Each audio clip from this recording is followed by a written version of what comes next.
Hi అండి, welcome back to కుస్మా thoughts. ఈరోజు మనం తోడు గురించి తెలుసుకుందాం. తోడు ఎవరికి ఎవరు తోడు? యాక్చువల్గా చెప్పాలంటే ఎవరికి ఎవ్వరు తోడు ఉండకూడదు. తోడు పెట్టుకోవాలి, తోడు ఉండాలి అని మనం ఎప్పుడైతే ఎక్కువ అనుకుంటామో అంత నొప్పి, అంత బాధ ఉంటుంది ఖచ్చితంగా. నేను ఇట్లా చెప్పడం కొంచెం అందరికీ హార్డ్గా ఉండొచ్చు, అయినా కూడా ఇది నిజమండి. కానీ చివరి వరకు అయితే కలిసి ఉండేది భార్యాభర్త అనేది చెప్పగలను.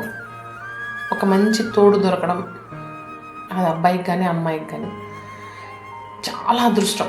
అది ఈ కాలంలో. అప్పటి వాళ్ళైతే చెప్పద్దులేండి, అడ్జస్ట్ చేసుకొని ఉండిపోతున్నారు, అన్నీ చేస్తున్నారు. కానీ ఇప్పుడు అలా ఎవ్వరు లేరు.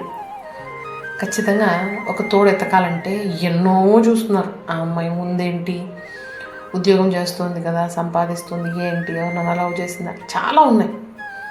అఫ్కోర్స్ ఇంకంతే. నీకు అమ్మాయి కావాలంటే, మంచి తోడు కావాలంటే కొన్నిటికి నువ్వు అడ్జస్ట్ అవ్వక తప్పదు. ఇది ఎక్కువ శాతం అమ్మాయిలే అడ్జస్ట్ అవుతారు అని నేను అనుకుంటున్నాను. అది ఎంతవరకు కరెక్టో మరి మీకు కూడా తెలియాలి.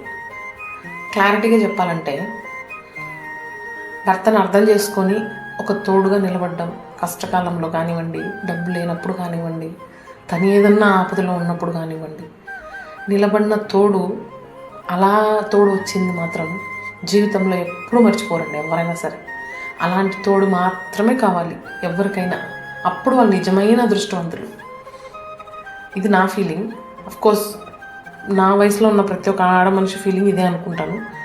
ఎందుకు చెప్తున్నానంటే జస్ట్ వాళ్ళు ప్రేమను అడుగుతారు, బాగా చూసుకుంటే చాలు అంటారు. కొంతమంది పిల్లల కోసమే అండి అంతా. అయినా వాళ్ళు ఆఖరికి రెక్కలు వచ్చి ఎక్కడ వాళ్ళు అక్కడ ఎగిరిపోతారు. లాస్ట్కి తోడు ఎవర్రా అంటే భర్తకు భార్య, భార్య భర్త. అందులో కూడా ఒకటి చగిరిగిపోయినట్టుగా ఒకటి వెళ్ళిపోయిన వాళ్ళైతే మరీ దారుణం పాపం.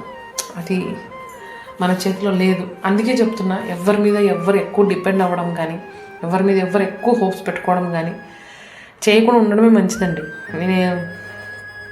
నేను ఒకలాగా హార్డ్గా ఉన్నా కూడా ఇదే నిజం. వద్దు, ఫస్ట్ మన మైండ్కి మనమే చెప్పుకునేసి కొంచెం తగ్గించుకుంటే బాగుంటుంది. మనకు మనమే తోడు, అంతే. లాస్ట్ ఫైనల్ ఏదైనా చెప్పాలనుకుంటున్నానా, మగపిల్లడికైనా ఆడపిల్లకైనా ఎవరికైనా మనకు మనమే తోడు. మనకి పిల్లలు తోడు రారు, ఎవ్వరూ తోడు రారు. ఊరికే వాళ్ళు ఉన్నారు, వీళ్ళు ఉన్నారు, నా కుటుంబం పెద్దది, ఇదంతా నాన్సెన్స్ అండి. ఏమి ఉండదు.